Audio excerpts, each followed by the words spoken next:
غرفة الحوار الإسلامي المسيحي مسلم كريستيان دايلوج تقدم.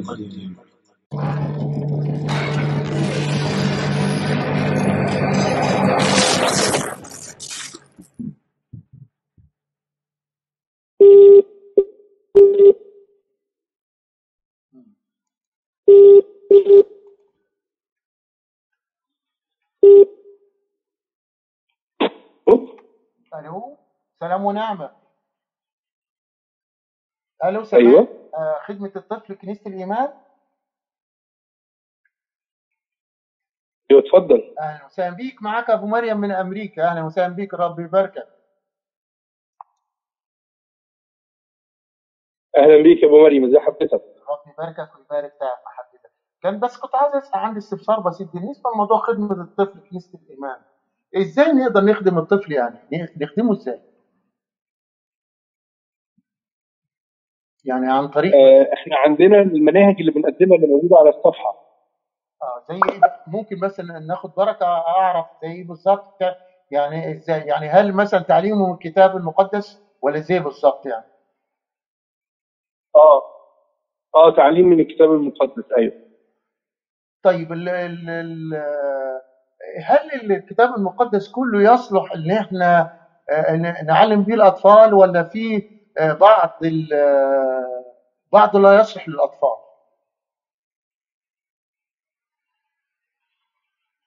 ايوه.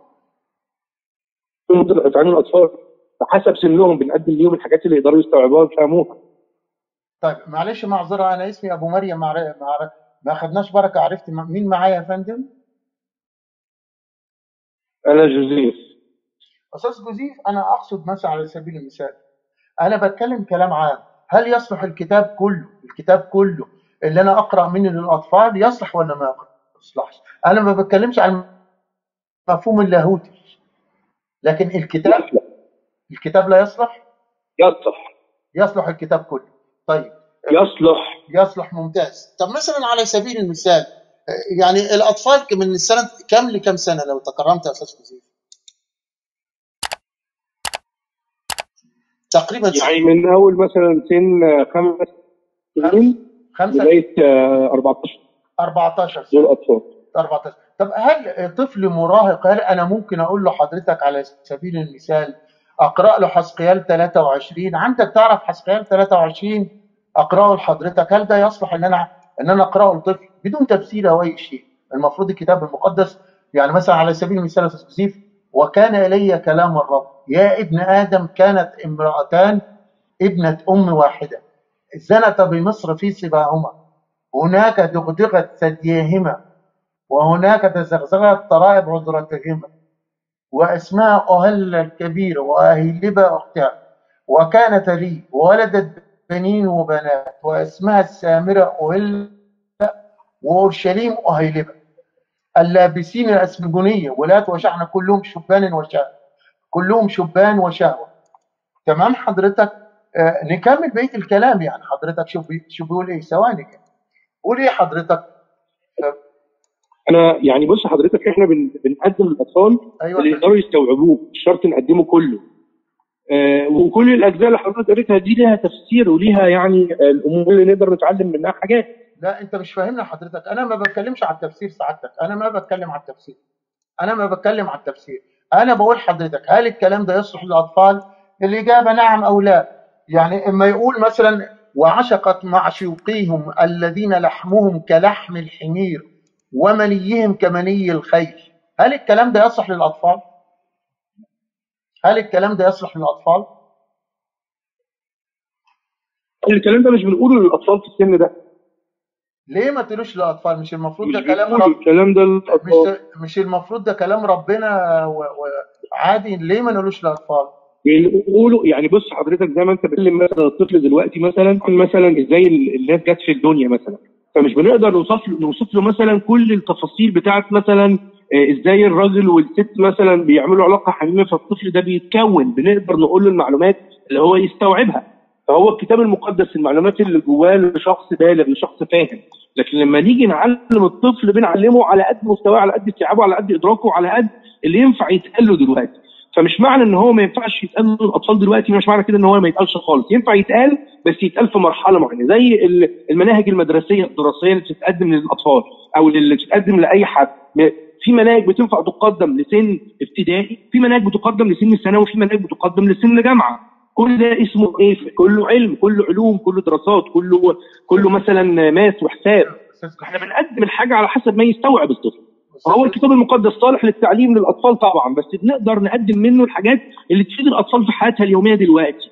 فمقطع زي اللي حضرتك شرفته وقراته ده مش بنقدمه للاطفال في السن اللي انا بخدمه دلوقتي، اللي هو من 5 سنين لغايه 14 سنه. نقدر نقدم لهم قصص ثانيه نعتبر منها مثلا التسامح، الغفران، الوداعه، التعامل مع الاخرين، المحبه.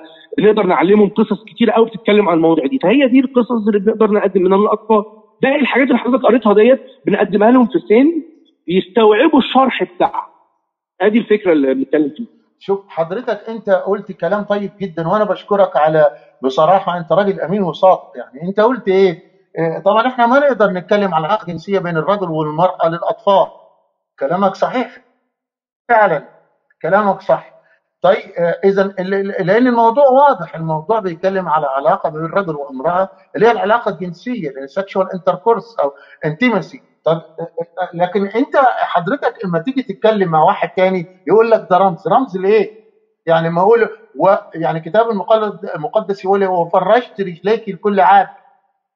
فالموضوع مش رمز، الموضوع بيتكلم على علاقه جنسيه، خاصه لو نقرا النص هنا مثلا على سبيل المثال العدد رقم 23 بيقول ايه؟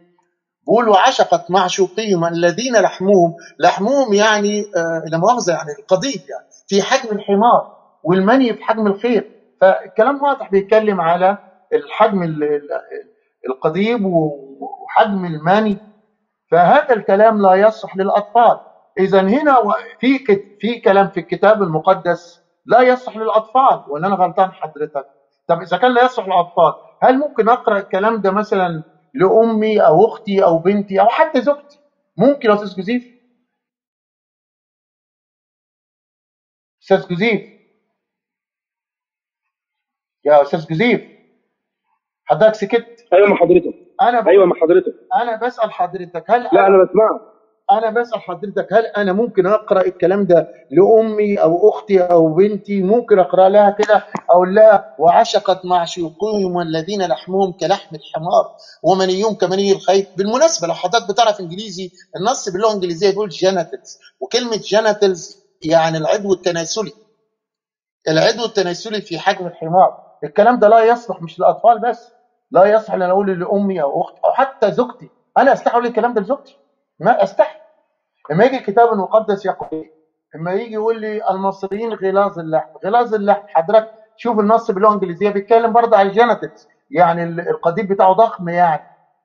طب انا اقول يعني العمليه مش اطفال بس. لما يجي الكتاب المقدس يقول وفرجت رجليك لكل عاك، يعني فتحت رجليك على الاخر. حتى النص باللغه الانجليزيه open her feet wide، open wide، يعني فتحت رجليها على الاخر. ده الترجمه باللغه الانجليزيه. هل يصح الكلام ده؟ العمليه مش اطفال بس. هل يصح الكلام ده اللي انا اقوله لاسرتي؟ اكون صادق معاك، انا استحي اقول الكلام ده لزوجتي، زوجتي اللي بيكون في علاقه بيني وبينها طبيعي، ما استحي اقول لها الكلام. فازاي الكتاب يقول ان كل الكتاب صالح للتعليم والتوبيخ الذي في البر؟ تعليم ايه طيب؟ تعليم ايه طيب؟ تعليم ايه؟ راي حضرتك؟ اقول لك راي حضرتك. اتفضل. بص حضرتك، احنا بنتكلم يعني الكلام الموجود اللي حضرتك قريته. يعني لو قريت العنوان الاولاني خالص، ايوه، اختين زانيتان، يعني هو بيتكلم على يعني وضع، مش اللي هو يعني بيحرضك انك انت تعمل ده، او بيحرضك ان انت مثلا هو ده السلوك الصحيح او ما شابه يعني. لكن هو بيتكلم ان هو على يعني سلوك مش مرغوب، يعني حاجه مرفوضه ان هي تتم بالشكل اللي مكتوب بيه. طب انا اقول لك وبعدين احنا عاده يعني دايما يعني بنقول كده ان اتفضل. انا اقول لحضرتك، اولا انا بشكرك على ادبك وسعه صدرك، انت راجل في قمه الادب واحترام. انت انجيلي صح؟ مش كده؟ نعم. عشان نعم. الانجيليين بصراحه ناس كويسين وعندهم سعه صدر مؤدبين. محترمين. شوف انا اقول لك، هفترض معاك الكلام كمان، مع ان انت قلت من الاول وكنت راجل صادق وامين بيتكلم على العدد الجنسي، انا اقول لك حتى رمز. طب وهو رمز، طب رمز، هل يعني الاله عجز ان هو يتكلم على موضوع الزنا بطريقه مختلفه، بطريقه لا تخدش الحياه؟ ما هو ده الشاهد. طيب هو بيتكلم على الزنا، لماذا يتكلم على حجم القضيب او الحجم العضو الذكري؟ ليه؟ ما خلاص تقول في علاقه وخلاص. لماذا نتكلم عن الموضوع ده بالتفصيل؟ ليه نتكلم عن الموضوع ده بالتفصيل؟ هو امر طبيعي، يعني هو امر موجود، امر طبيعي، امر طبيعي. الناس بالغين قادرين يفهموا الكلام يقروه، ايه المشكله؟ بعدين يعني حضرتك لو عايز تتكلم على التعاليم اللي موجوده المقدس، هنجد مناطق كتيره جدا ومواقع كتيره جدا بتتكلم على تعليم مختلف. طيب انا اقول فهو امر طبيعي. وبعدين خد بالك اقول لك على حاجه عشان بس تفهم ان العهد القديم في الكتاب المقدس الكتابه بتاعته مختلفه عن العهد الجديد. فهو العهد الجديد هو الوصايا الجديده اللي احنا المفروض كنا يعني بنعيش عليها دلوقتي. فلو جينا مثلا بصينا على العهد الجديد مش هتجد مثلا الافكار اللي انت حضرتك معلق عليها دي مثلا. طيب بس في نقطه مهمه جدا، انت الان بتفرق بين العهد الجديد والقديم، وهذا يخالف تعليم المسيح. لماذا؟ المسيح يقول في انجيل متى 5:17 لا تظنوا اني جئت لأنقض الناموس أو الأنبياء، ما جئت لأنقض بل وأكمل، فإن الحق أن أقول لكم إلى أن يزول السماء والأرض ولا يزول حرف أو نقطة واحدة من الناموس حتى يكون الكل. هذه أول نقطة. فما نقدرش نميز. ما اختلفتش مع الكلام ده. نعم نعم بقول لك بالظبط، انا ما اختلفتش مع الكلام دوت. انا بقول لكش ان هو غلط، بقول لك ان الناس في الوقت ده كانت بتتعامل مع الله بالطريقه دي. يعني كان في وقت مثلا العهد القديم لو هنضرب مثال مثلا كان العين بالعين والسن بالسن مثلا وهكذا في الشريعه، ووقت موسى مثلا والحكم ما بين الشعب بتاعه. لما يجي يبص مثلا على العهد الجديد الرب يسوع قال ان انا جئت فعلا مش عشان انقض لكن عشان خاطر اكمل. فقال لك بقى ايه؟ من نظر الامراه لو بس الست عشان خاطر يفكر فيها ده كده اشتهى في وزنى بيها في قلبه. طيب. فهنا بقى سمو التعليم اختلف بشكل كبير، لان كان الوقت ده الناس بتتعامل بالمنظر ده، فكان لازم يكون في وصايا والعين بالعين والسن بالسن. بعد كده في العهد الجديد الموضوع اختلف، فهو ازاي امر تكميلي مش اختلاف معاك. استاذ جوزيف خلينا بس، هل حضرتك يعني راعي كنيسه مثلا قصه او خادم في الكنيسه برضه؟ انا يعني واحد في الكنيسه، خادم في الكنيسه. خادم في الكنيسه، طب ممتاز. خليني اسالك سؤال، حضرتك المفروض الكلام ده كلام الله صح ولا غلطان؟ صح. وبرضه العهد الجديد كلام الله صح؟ طيب الله هو المفروض يسوع، مظبوط؟ كل الكتاب كلام الله. طيب اذا الكلام كله كلام يسوع. لماذا؟ ايوه مظبوط. طيب جميل جدا جدا. لماذا حضرتك اللي يتغير الكلام من عهد قديم لعهد جديد؟ ليه يتغير؟ لا ما حدش قال ان هو اتغير، انا ما بقولش حضرتك ان هو اتغير، انا بقول لك طبيعه الناس اللي كانت عايشه في العهد القديم وكانت بتحكمها حاجه اسمها الشريعه، قوانين. لكن جه في العهد الجديد كمل دوت وعمل بقى العهد الجديد مع الناس اللي هو ما كانش بيحكموا بقى القوانين، لكن المحبه والعلاقه بين الناس. على النقطه دي انا ما بتكلمش على النقطه دي، انا بتكلم على الاسلوب انت بتقول الاسلوب اختلف. طيب خلينا نترك الموضوع ده ثواني، خلينا نترك الموضوع ده. انتوا حضرتك من حوالي شهر كنت بتحتفلوا بالجمعه العظيمه جود فرايداي، صح ولا غلطان؟ صح. ممتاز. الجمعه العظيمه ديت اللي هي، وصححها لو انا غلطان، اللي هي مات فيها الرب، مظبوط؟ لانه مات يوم الجمعه، تمام؟ صح. ممتاز. طيب لو نفترض واحد غير مسيحي وبيتكلم معاك يا استاذ جوزيف وانت راجل مسيحي بتؤمن ان يسوع مات وقام من الموت، يعني المفروض يوم الجمعه العظيمه دي المفروض يعزيك ولا يهنيك ولا ايه؟ يعني انت بتحتفل بموت الرب اللي انت بتعبده، المفروض يعمل ايه؟ يعني المفروض يهنيني. يعني ازاي؟ واحد ميت يعزيني لان احنا بنحتفل بذكرى ان هو مات لاجلها. لا خلي بالك في نقطه، احنا الفكره ان هو اوريدي يعني الذكرى ديت هو مات ثم ان هو قام بعد ايام، فهو اوريدي خلاص ميت دلوقتي، هو مش موجود في القبر، هو قام بعد 3 ايام. حتى ما اسمهاش جمعه حزينه، اسمها جمعه لا جود فرايداي، الجمعه العظيمه. ثواني بس، انت حضرتك خلطت الامر ما بين موضوع الموت والقيامه. انا بتكلم الان عن الموت ثم هنتكلم عن القيامه. استاذ جديد، مع احترامي انت راجل في مؤدب الطبع. يعني دلوقتي انا راجل مثلا مش مسيحي، تمام؟ انا عندي اما يكون واحد ميت بعزيه مش بهنيه، بعزيه كويس. احنا بنتكلم عن الموت مش القيامه. فمثلا هل انا مثلا اقول لحضرتك مع كل احترام والله لا اقصد الاساءه، يعني اقول لك مثلا مش هتركم الاحزان الفقيد الرحمه ولكم من بعد طول البقاء انا لله وانا اليه راجعون؟ هل من اقول لك عزم الله اجركم الموت كاس يشربه الجميع، هذا هو الكاس الوحيد الذي يلف بنفسه على الخلق وليس الخالق؟ يعني هقول لك مثلا لله ما اخذ ولله ما اعطى وكل شيء عنده مقدار، فاصبر واحتسب في موت الفقيد إن لله وإنا إليه راجعون، الدوام لله وحده. هتقول لي أنت كده بتستهزأ. أنا ما بستهزأ. أنت عارف ليه ما بستهزأش؟ لأن اللي أنا بقوله ده يتفق مع الكتاب المقدس بعادية. إزاي؟ لأن يسوع بيقول إن الله لا يموت، مع ذلك أنت بتحتمل الموت للرب. فين الكلام ده؟ إنجيل يوحنا الإصحاح 6 العدد 57 الآب الحي. نرجع لكلمة الحي. ما معنى كلمة الحي؟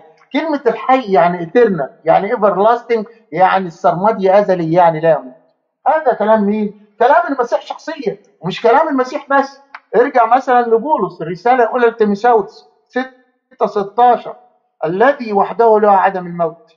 بولس الرسالة الأولى لتيموثاوس 1:17 وملك الدور الذي لا يموت. العهد القديم ألست أنت منذ الأزل يا ربي إلهي قدوسي لا تموت. حبقوق 1:12. ارجع دانيال 6:26 وده الرب نفسه اللي بيقول من قبل صدر أمر إنه في كل سلطان مملكتي يرتعد وما يخافون قدام إله دانيال لأنه هو الإله الحي. كلمة حي يعني لا يموت، القيوم إلى الأبد. طب تسمح لي اوضح شيء صغير؟ طيب تحت أمرك، اتفضل. انا متفاهم جدا وجهه نظر. بص عشان خاطر يعني نفهم الحته اللي حضرتك بتسال فيها ديت.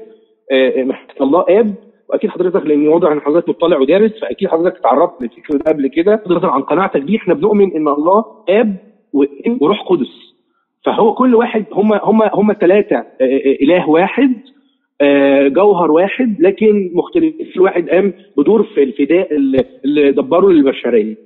فالله هو صاحب الفكر، الاب هو الاداره بتاعت الموقف، الاب هو اللي تجسد، هو اللي نزل الطاغوت دوت هو اللي كان بيدير العمليه، اللي هو بيسكن فينا كمؤمنين، ده ايماننا يعني. فهو عشان حضرتك تستوعب الحته بتاعت الجمعه العظيمه ومات وازاي، والشواهد اللي حضرتك قلتها ان هو مات ازاي وهو سرمادي، وهو محتاج تكون مآمن بالفكره دي. فطبعا انا مقدر ان انت ممكن تكون مش مقتنع بيها، بس هو ده الايمان بتاعنا فيها دي. انا اقول لحضرتك بص يا استاذ، اتفضل. انا بشكرك على هذه المساعده. انت بتتكلم مع متخصص بقى له اكثر من 30 سنه في هذا المجال، تمام؟ بالنسبه للايمان اللي الكلام اللي انت بتقوله حضرتك معنى كده ان انت بتعبد ثلاثه مش واحد، وانت حضرتك قلت ثلاثه، وقلت حضرتك ان كل واحد فيهم ليه وظيفه معينه، ليه وظيفه يبقى فيه ايه؟ في اختلاف. ده مش يعني مثلا لو قلت حضرتك هل الاب مات؟ مستحيل. لو انت قلت كده اسمها هرطقه مؤلمي الاب. الاب لم يموت، اللي مات الاب، يبقى مش الثلاثه مش واحد. لو قلت حضرتك الروح القدس مات، ما تقدرش تقول كده. لو قلت حضرتك ان يسوع هو، ان الروح القدس هو الفادي، برضه هرطقه، الفادي هو يسوع مش الروح القدس. لو قلت حضرتك يسوع المعز، تقول لي لا، المعز هو الروح القدس. اذا حضرتك هم ثلاثه فعلا مش واحد، ثلاثه. لان حتى حضرتك انت كراجل مسيحي شرقي بتقول ايه؟ باسم الاب والابن والروح القدس اله واحد امين. اله واحد امين اضافه حضرتك. انا راجل عايش في امريكا وبقول لحضرتك لو بتعرف لغه انجليزيه، لو انت سافرت في اي دوله في الدنيا كنيسه غير عربيه في اي دوله، لن تجد كنيسه بتتكلم اي لغه غير العرب يقول اله واحد امين. من اين جاءت اله واحد امين؟ في عهد الدوله العباسيه الاسلاميه كان هناك عالم من تكريت، عالم مسيحي اسمه ابو رأفت التكريتي، والكلام ده موجود على الانترنت، ممكن تعمل بحث. ابو رأفت التكريتي كان بيناقش علماء المسلمين نفس النقاش مع حضرتك الان، فقال له انت بتعبد ثلاثه، فاضاف اله واحد امين. ما في شيء اسمه واحد امين، هم فعلا ثلاثه وكل واحد له وظيفه مش واحد. النقطه الثانيه حضرتك قلت متساويين في الجوهر، الكلام ده مش موجود في الانجيل. بالعكس الانجيل بيأكد ان جوهر الاب اعظم من الابن. مين قال كده؟ يسوع نفسه. ابي اعظم مني، ابي اعظم من الكل. من يسوع يقول الذي يتكلم على الروح القدس لا يغفر لا في هذا الزمن ولا في الزمن الآتي، ولكن لو تكلمت على يسوع يغفر لك. فهناك تعارض، مش جوهر واحد ولا متساويين. هل متساويين في العلم؟ لا. مين اللي قال كده؟ يسوع. اما ذلك اليوم وتلك الساعه فلا يعلم بهم احد، يوم القيامه يوم الدينون، الا الاب. الابن يعلم الساعه، ولا الروح القدس لا يعلم الساعه، ولا حد يعلم الساعه الا الله الاب. فهم مش الكلام اللي انت بتقوله هذا ايمانك مش موجود في الانجيل. ولذلك حضرتك انت راجل انجيل، انت بتؤمن يسوع له طبيعتين ومشيئتين، طبيعه الهيه وطبيعه انسانيه، ومشيئه الهيه ومشيئه انسانيه. فين الكلام ده في الانجيل؟ مش موجود في الانجيل. الارثوذكس بيؤمنوا ان يسوع له طبيعه واحده ومشيئه واحده. فين الكلام ده في الانجيل؟ مش موجود في الانجيل. اذا يسوع. طيب اتفضل اتفضل. اسمح لي بص تاني. يعني بص حضرتك جبت ايات بتقول ان هي فكره ان هم مش ان هم مختلفين عن بعض وهكذا. فانا احب اقول لك برضو ايات من الكتاب المقدس. طيب قبل ما تقول النصوص اللي انا بقولها لك في الاول وبعدين يعني استاذ جوزيف بس دقيقه واحده قبل ما تقول. اتفضل. في كلمه انت، ودي مشكله برضه، مشكله بين المسيح العربي الشرقي والمسيح الغربي. ما في مسيح على وجه الكره الارضيه مهما كان من اي بلد يقول على نصوص الانجيل ايات. هذا اساسا تاثر بالعقيده الاسلاميه. ما في مسيح على وجه الارض يقول ايات. الكلمه معناها بالانجليزي او باي لغه في الدنيا، بالانجليزي بنقول sentence او verses، يعني فقره او عدد. كلمه ايه خاصه بالمسلمين، مش عاوزين، ما لناش علاقه بالمسلمين. اتفضل قول النصوص اللي عندك، اتفضل قول الفقرات اللي عندك.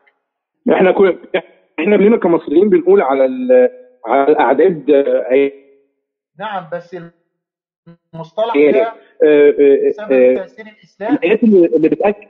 اتفضل فقره ايه؟ اتفضل. احنا عايشين في مصر وما نقدرش ان احنا مش متاثرين بدوت، بغض النظر عن الفكره. هي ما فيهاش مشكله كبيره بالنسبه لنا يعني. لا بالعكس، يعني انا عبدوهم باسم الاب والروح القدس. متى 28:19 بتقول عمدوهم باسم الاب والابن والروح القدس. ما قالش باسماء، قال باسم. طيب آية تاني لا خلينا يشهدون في السماء ثلاثة، الاب والكلمة اللي هو الابن والروح القدس. هؤلاء الثلاثة هم واحد. دي في يوحنا الأولى 7. واحدة. خلينا في النص بتاع متى. خلينا في نص متى. طيب هل حضرتك انت قرأت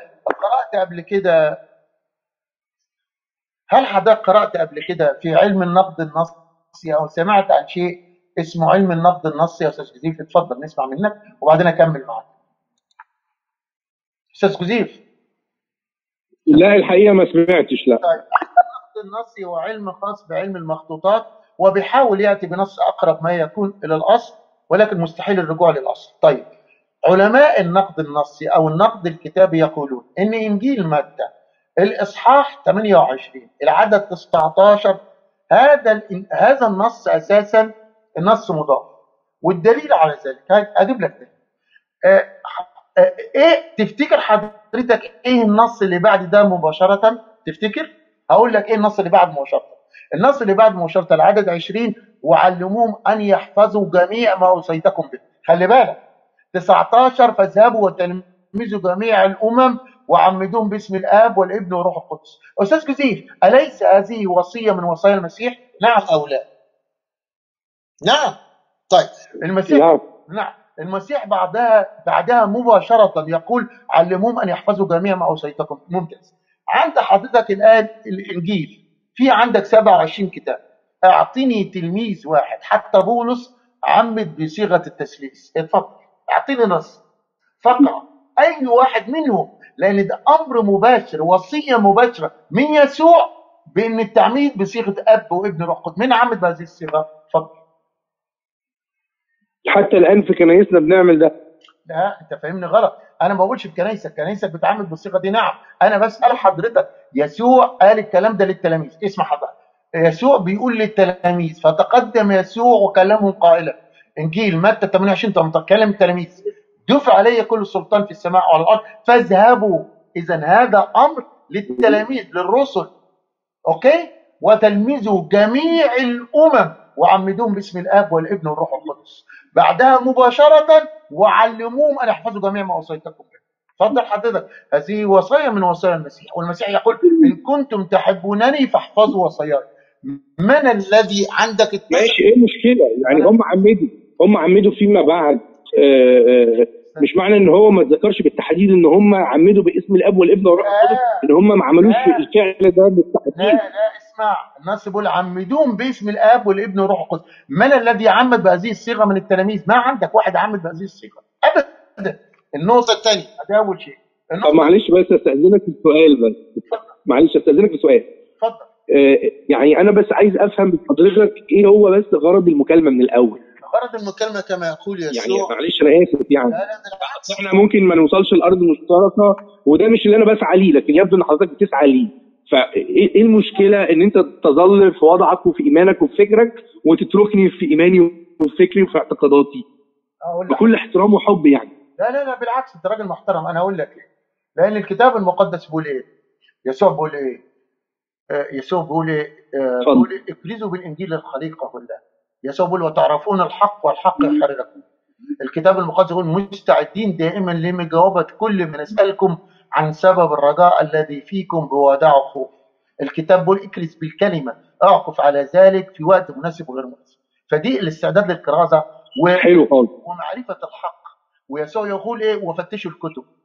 كمان الكتاب المقدس يقول كما وضع للناس ان يموتوا مره ثم بعد ذلك الدينونه.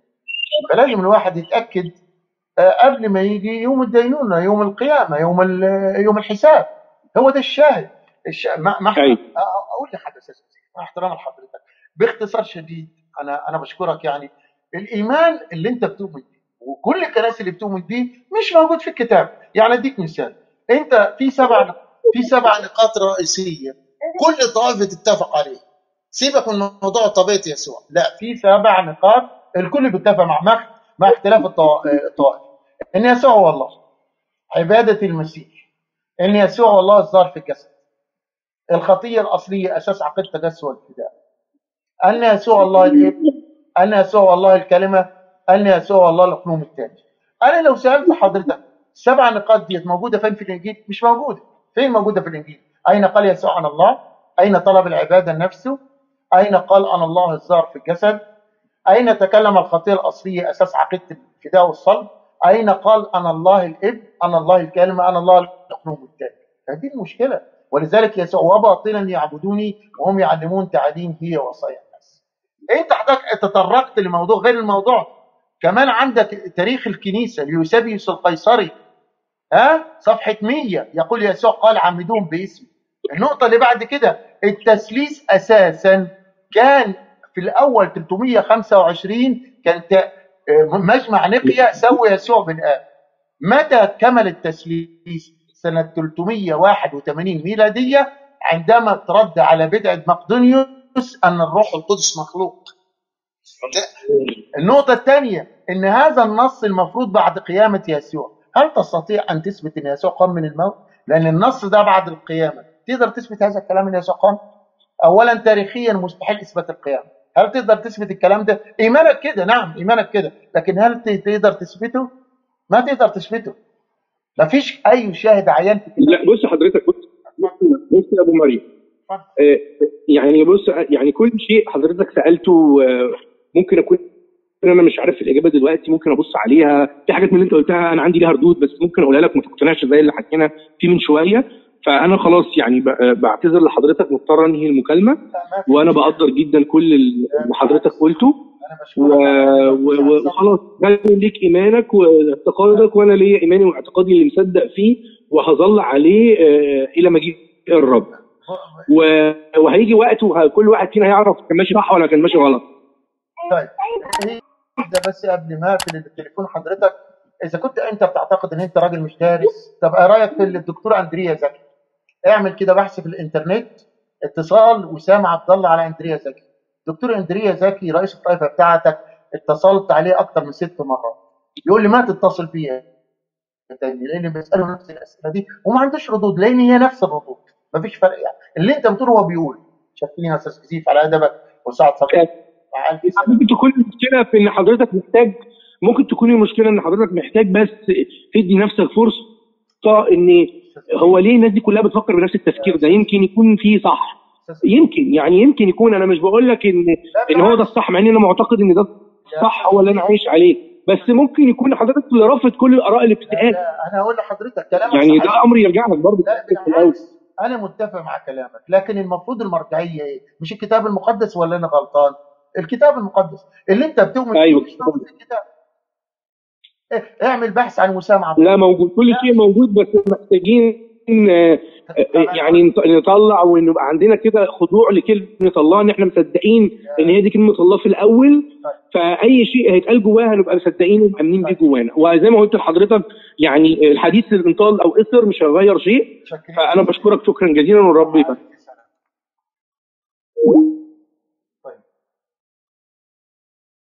كان معانا لواء مباشرة الأستاذ جوزيف، هو خادم في كنيسة الإيمان الإنجيلية. الأستاذ جوزيف خادم في كنيسة الإيمان الإنجيلية. الأستاذ جوزيف خادم في كنيسة الإيمان الإنجيلية. مع تحيات إخوانكم في غرفة الحوار الإسلامي المسيحي. عباد المسيح لنا سؤال نريد جوابه ممن وعاه. إذا مات الإله بصنع قوم أماتوه فما هذا الإله؟ وهل أرضاه ما نالوه منه؟ فبشراهم إذا نالوا رضاه. وإن سخط الذي فعلوه فيه فقوتهم إذا أوهت قواه. وهل بقي الوجود بلا إله سميع يستجيب لمن دعاه؟ وهل خلت الطباق السبع لما ثوى تحت التراب وقد علاه؟ وهل خلت العوالم من إله يدبرها وقد